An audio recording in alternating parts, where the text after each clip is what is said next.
Kurmiya ST में सूचित होने के लिए यही चाह रहा है कि वो हमारा हक और अधिकार लेना चाह रहा है। इसलिए हम लोग रोड पर सड़क पर उतरे हुए हैं ताकि वो हमारा हक और अधिकार ना छीने। हम आदिवासी हम कभी हमारे हक और अधिकार को छीनने नहीं देंगे। वो आदिवासी को छेड़ेगा उसको छोड़ेगा नहीं, ये बात सच्चाई है। इसलिए हम लोग का जन सैलाब देख लीजिए, पूरे जिले से लोग आए हुए हैं। इसलिए हम लोग शांत बैठने वाले नहीं हैं। जो भी इस चीज को छेड़ा है छोट भाई और नेतवा लोग, उन लोगों को मैं सब चेतावनी देती हूँ, वो अपना वापस ले, नहीं तो हम लोग अंजाम बैठने वाले नहीं हैं। कुर्मी को आदिवासी का दर्जा देने के खिलाफ ये जो पूरा आंदोलन है आपको देखने को मिल रहा है। सीधे यहाँ पे जो आदिवासी नेत्री यहाँ पे चल रहे हैं उनसे हम जुड़ने का प्रयास कर रहे हैं। आज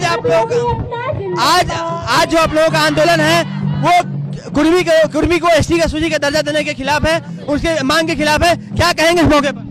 हम लोग यही कहेंगे कि हमारा हक और अधिकार हमसे छीना जा रहा है। कुर्मिया एसटी में सूचित होने के लिए यही चाह रहा है कि वो हमारा हक और अधिकार लेना चाह रहा है। इसलिए हम लोग रोड पर सड़क पर उतरे हुए हैं ताकि वो हमारा हक और अधिकार ना छीने। हम आदिवासी हम कभी हमारे हक और अधिकार को छीनने नहीं देंगे। हम आदिवासी मर जाएंगे, मिट जाएंगे, लेकिन हमारा हक और अधिकार को कभी किसी दूसरे कैटेगरी को छीनने नहीं देंगे। चाहे वो कुर्मी हो, चाहे वो मुसलमान हो, चाहे वो कोई भी जाति का क्यों न हो। ये जो आंदोलन हो रहा है बार बार कुर्मी संगठनों के द्वारा और वो सरकार पर दबाव बना रहे हैं, तो इससे क्या लगता है सरकार डरेगी या आप लोगों का जो चट्टानी एकता है वो नजर आएगा? हम लोग का चट्टानी एकता से सरकार को डरना पड़ेगा। वो कभी भी एसटी सूची को कभी भी वो कुर्मियों को एसटी सूची में शामिल नहीं करेंगे। नहीं तो हम आदिवासी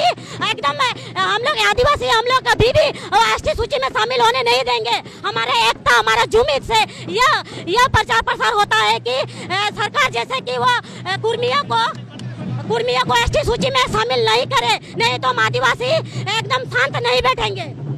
जिस तरह से अभी रायमणि देवी हैं, ये भी प्रखर आदिवासी नेत्री हैं। मैम बताइए, ये जो आंदोलन है आज किस तरह से कितना विराट दिख रहा है? ये देखिए, हम लोग का एक समन्वय समिति है आदिवासी लोगों का, और ये आक्रोश जन आक्रोश रैली है हम लोग का। ये क्योंकि हम लोग आदिवासी लोग भाइयों के साथ छेड़छाड़ कर रही है महतो भाई लोग, कुर्मी लोग, तो इसलिए हम लोग आक्रोश रैली दिखाने का काम कर रहे हैं। देखिए, जो आदिवासी को छेड़ेगा उसको छोड़ेगा नहीं, ये बात सच्चाई है। इसलिए हम लोग का जन सैलाब देख लीजिए, पूरे जिले से लोग आए हुए हैं। इसलिए हम लोग शांत बैठने वाले नहीं हैं। जो भी इस चीज को छेड़ा है छोट भाई और नेतवा लोग, उन लोगों को मैं सब चेतावनी देती हूँ, वो अपना वापस ले, नहीं तो हम लोग अंजाम बैठने वाले नहीं हैं। इसलिए वो लोग अपना जो कमेंट। कौन से जिले से लोग आए हुए? किस जिले से लोग आए? पूरे जिले से हैं, पूरा धनबाद जिला के लोग हैं। दूसरे जिले से भी लोग आए हैं? अभी हम लोग धनबाद जिला से ही हैं, सब पूरे जिले से। आज डीसी को ज्ञापन भी सौंपने वाले आप लोग? जी, डीसी को भी ज्ञापन सौंपने वाले हैं। इसलिए रायमणि देवी इन्होंने स्पष्ट किया है कि किसी भी स्थिति में आदिवासी का दर्जा जो लेना चाहते हैं कुर्मी समुदाय के लोग, उसका ये लोग विरोध करेंगे और लगातार ये विरोध जो है वो सड़कों पर दिखता रहेगा, सड़क पर दिखता रहेगा। बहरहाल कुछ और लोग हैं, उनसे हम जानने का प्रयास करते हैं। ये जो विरोध है आज का किस तरह से दिख रहा है और कितना विराट है ये विरोध? देखिए, ये जो विरोध आपको दिखा, जो कुर्मी लोग जो एसटी में शामिल होने की मांग किए थे, जिसके लिए रेल डेका डेढ़ छेका जो किए थे, उसको हम लोग विरोध कर रहे हैं। इसलिए कि हम लोग आदिवासी में शामिल नहीं कर सकते उनको, हम लोग आदिवासी में उनको शामिल नहीं कर सकते। आदिवासी में शामिल होने के लिए उनको आदिवासी बनना पड़ेगा, आदिवासी पैदा होना पड़ेगा। वो बोलते हैं आज के डेट में आदिवासी कैसे हो गए आप? हमको ये जानना। उनका कहना है कि उनका आंदोलन 75 वर्ष पुराना है। 75 वर्ष पुराना कैसे? हम 100 साल से तो हम आदम जनजाति, हम जंगल जमीन में पैदा हुए। आप 75 साल आपका कैसे हो जाएगा? 75 वर्ष आप संघर्ष कैसे कर रहे हैं? 100 साल से तो हम हैं। तो जिस तरह से अभी आज का जो ये आंदोलन दिख रहा है, कहीं ना कहीं ये बताने के लिए काफी है कि यह आंदोलन जो है बिल्कुल चट्टानी एकता के तहत दिखने को मिल रहा है।